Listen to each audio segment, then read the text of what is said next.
Hi friends, I'm Shauna. Welcome to the channel and welcome to another day of Vlogmas. Today I have an impromptu video that actually came to me yesterday, and this is meant to be kind of like a short one that's a lot of fun. It's kind of a bonus video, if you will. I came across some new technology or a company called OpenAI, and one of their developments or their creations has really blown up in the last couple of weeks. What has blown up is their chatbot called ChatGPT. And in essence, you can ask it any kind of question, and it's supposed to be really one of the things that it does is write kind of long form responses and also essays. So I was playing with it last night with my partner, and I had asked a couple of questions and I stopped because I wanted an organic response. We're going to be asking ChatGPT some questions about like the makeup space. We're going to ask it questions about no-buys, makeup trends, things like that. And then at the end, I might ask it some questions more related to history or, gender studies. If you don't know, I have been studying my PhD in gender history. So we might ask it some of those questions and like stuff in my field, and I'll see how it fares. Here's ChatGPT. And here it shares its limitations, like declining inappropriate questions, provide follow-ups, and then some of the limitations would be like incorrect information, things like that. And there are a couple of examples. So let's start off with asking it about a no-buy. Like, does it know what a no-buy is? And then after we'll ask it like a follow-up question. I think that it does best when you ask it things like, what is something? And when you get to more opinion-based questions, it is more of a waffler. Like it won't necessarily say definitively yes or no. And also I asked it one about that was kind of subjective, and it was like, I asked it what the best pizza places were in Toronto. And my partner asked it that, and it was saying that it couldn't give me an answer because your pizza preferences are subjective, and it could only tell you what the most popular ones are. And they gave some examples. So we'll see how much we can finesse this. So we'll ask it first, what is a no-buy? Oh.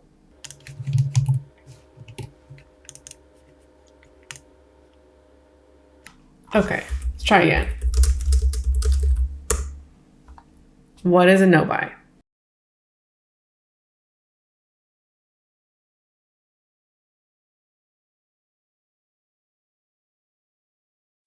We have our answer, and I'm impressed. I haven't asked it this question yet, and it kind of I don't know why I'm so surprised.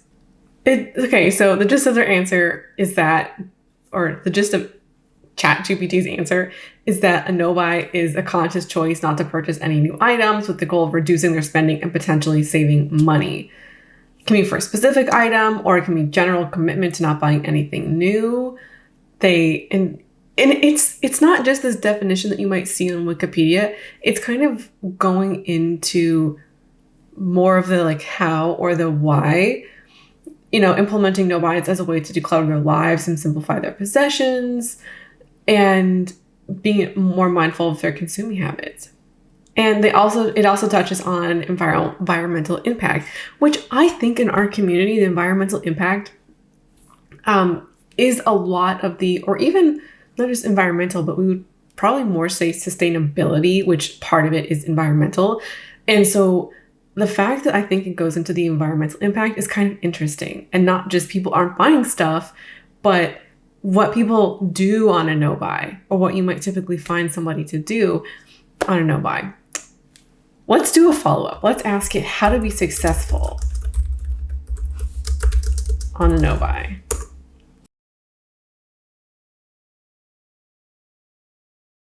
Okay, we're getting some tips. Set clear goals. Okay. Make a plan. How long? Okay, this is good. Oh, creating a budget and setting limits for yourself. Avoid temptation.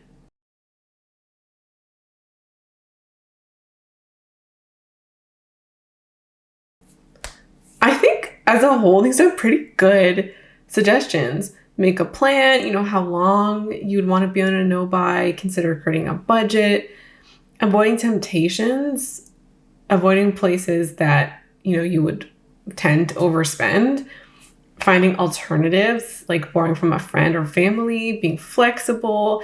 I think the flexibility one is maybe the most interesting, that, don't put yourself up and adjust your plan accordingly and then get support. I think I've probably talked about all of these things myself on a no buy. I would definitely say like how to be successful. My inclination would absolutely be to set clear goals, which is great. Glad that it's on here. And I would also talk about flexibility and the not beating yourself up kind of thing. And I've talked about, like mistakes being part of the no buy experience. Avoiding temptation, I would probably talk about, but in a different way. Not so much as don't do this, but more of a cultivate offline hobbies, cultivate this, spend more time doing things that you like, find alternatives, which they do mention. Instead of like, don't go to shopping malls, like, don't go to online stores. I do know a little bit about model training and things like that. I would be curious to know what kind of information they've used to train the model. Like, because to me, this feels like it's lacking human experience. Things I would add would be about making sure that you're learning new habits to replace your old ones, like habits from you to be top of mind, but that's a learned experience. And so if ChatGPT was using YouTube videos, you could get the like text from a YouTube video to potentially train it on videos, or it could be training it on things like articles or reading materials. I feel like training it on like actual reading materials would probably be easier of the two. And so if there's mostly that, I could understand why maybe something like habits wouldn't make it in there, because it's not something that's widely talked about. I do also feel like this is kind of generic and, lacking that human experience.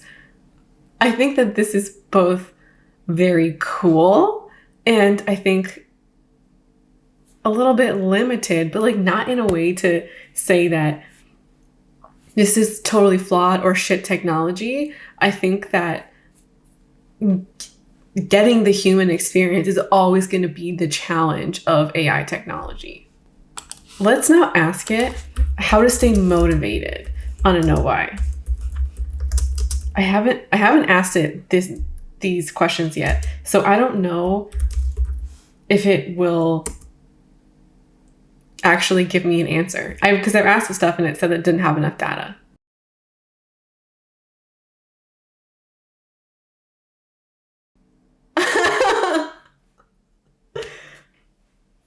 Interesting. Okay, as I'm asking it more questions, I'm coming up with hypotheses as to how it's putting together its answers, because this to me looks like it has merged the answers of how to stay motivated on any project kind of period with the data that you would have for a no buy. Like, it's clearly applying no buy content to its answer. One example here is the in the inspiration, like number 3, like looking to friends or family who are trying to reduce their spending on social media. But this might include friends or family members who are also trying to reduce their spending, or social media accounts that focus on frugal living or minimalism. So I think that if I were to say like how to stay successful on a diet, let's say, I think it would probably come up with similar answers. Let's actually ask it that. How to stay motivated on a diet. And let's see if it will give us the same information, but just diet-wise. Interesting.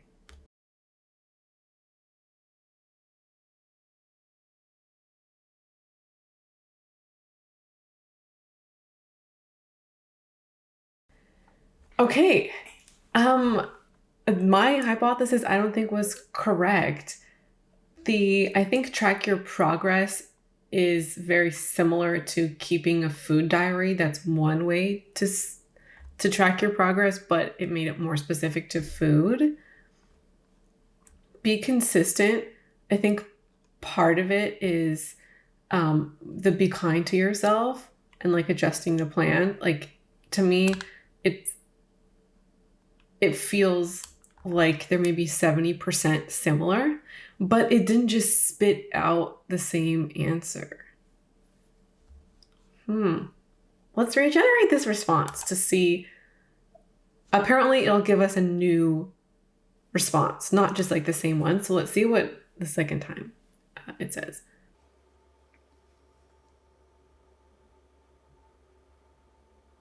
Okay, it gave us keep track of your progress.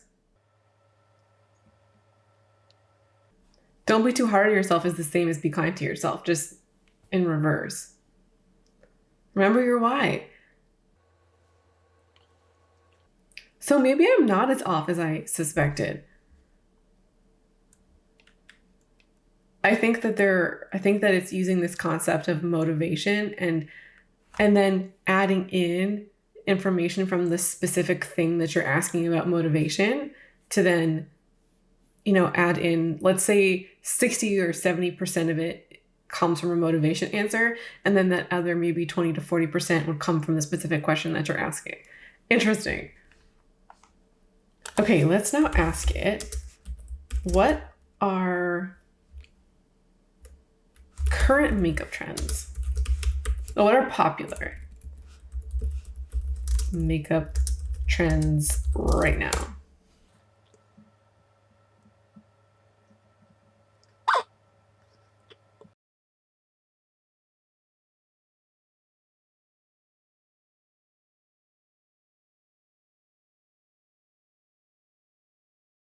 I think it's interesting that they mentioned that makeup trends tend to vary, including based on your region.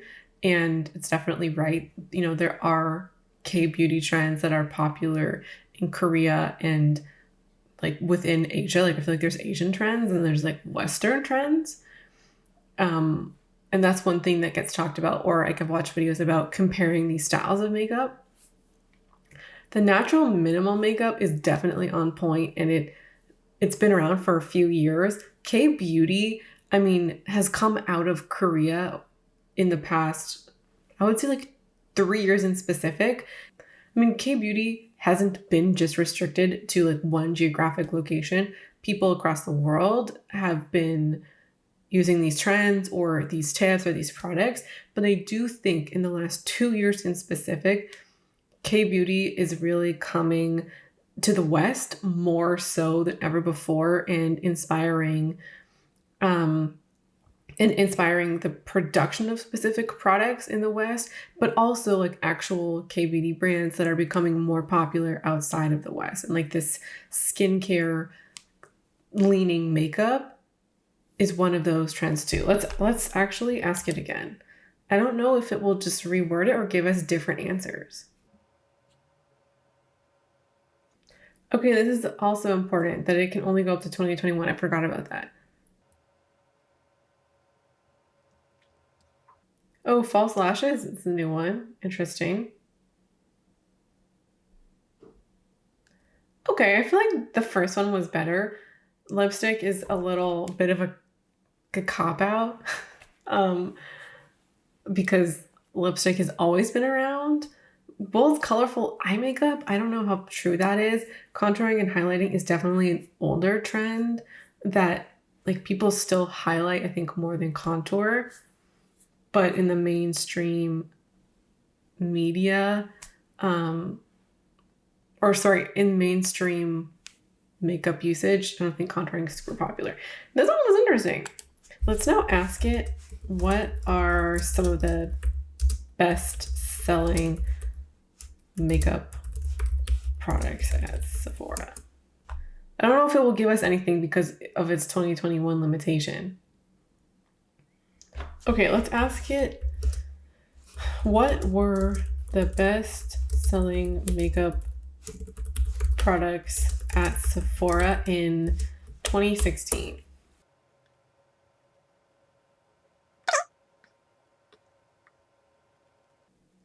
Okay, that answer, I get it. Okay, let's ask it some more fun questions. What are the best known quotes from the Office TV show? Oh, it's gonna give me quotes.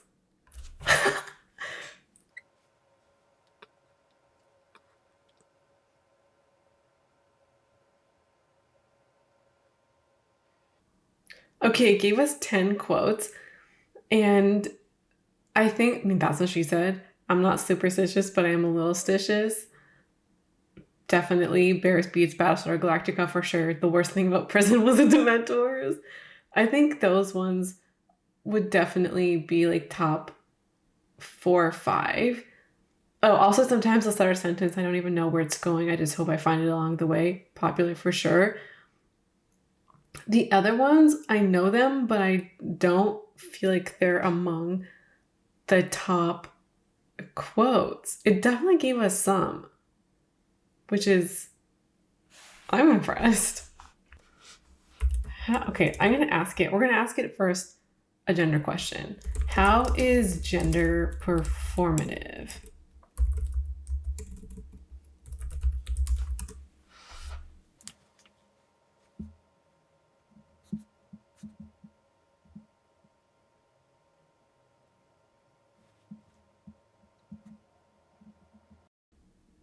Oh, dang.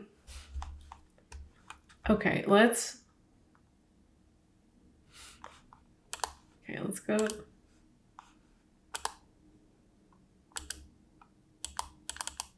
We're already here. I'm an idiot. How is gender performative?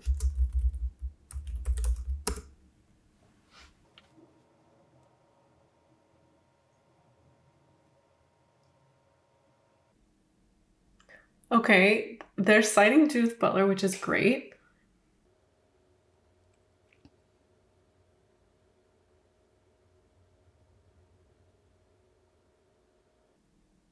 Okay, let's ask it, what is an example of gender performativity? I like that they're talking about like gender being, more of a fluid state instead of something that is fixed, or yeah, something that is fixed. And that, gender is not natural or like an inherent part of who we are, but it's learned behavior and it's a social construction. Okay, this is actually interesting. I was expecting it to give an example because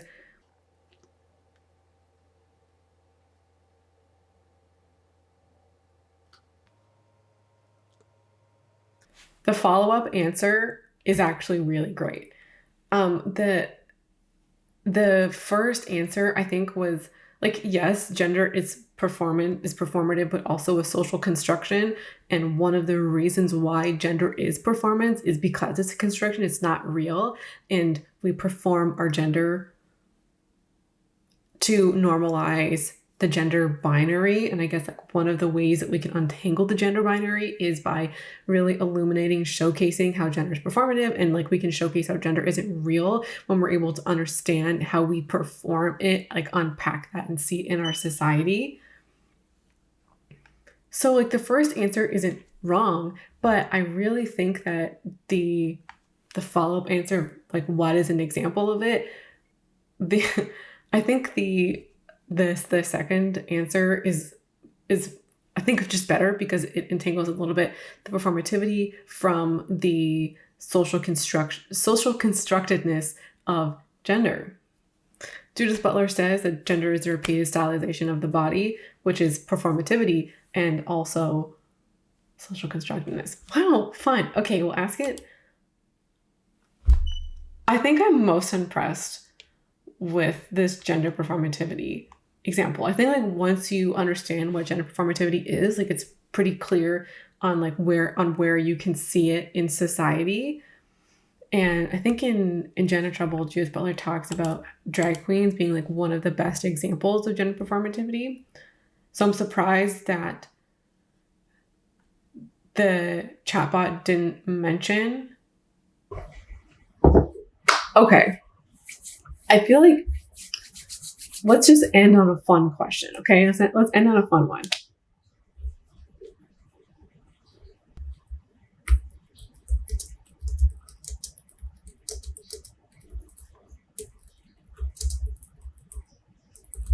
Let's ask it, what are good reasons to start journaling? I don't think that's grammatically correct. We're going to go with it.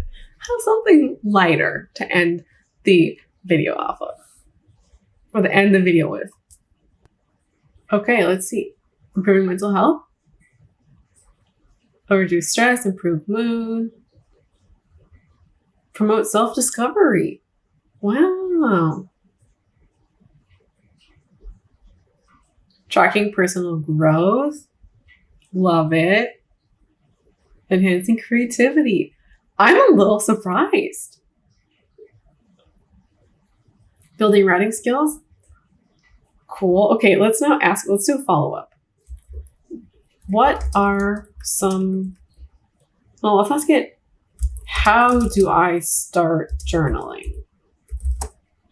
I wanted to do a journaling video, but I don't think y'all are going to vote for it, so we're getting some journaling content on here.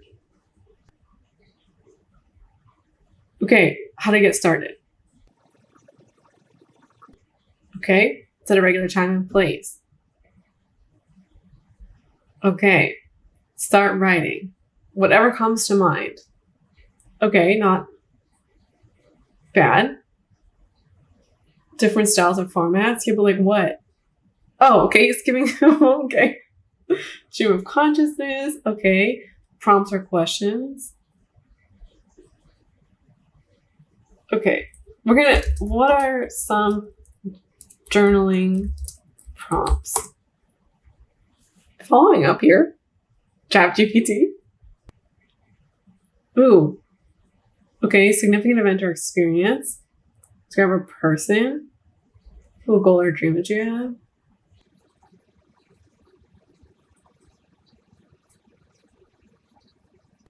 Okay, these aren't bad. These are pretty good. What do you think about the journaling prompts? I am most impressed about good reasons to journal. The steps to get started are like a little general. Like, I feel like most people would probably think of, I mean, there's 5, would probably think about at least some of these. And then the journaling prompts, I'm like, okay, these are like a solid B, I would say.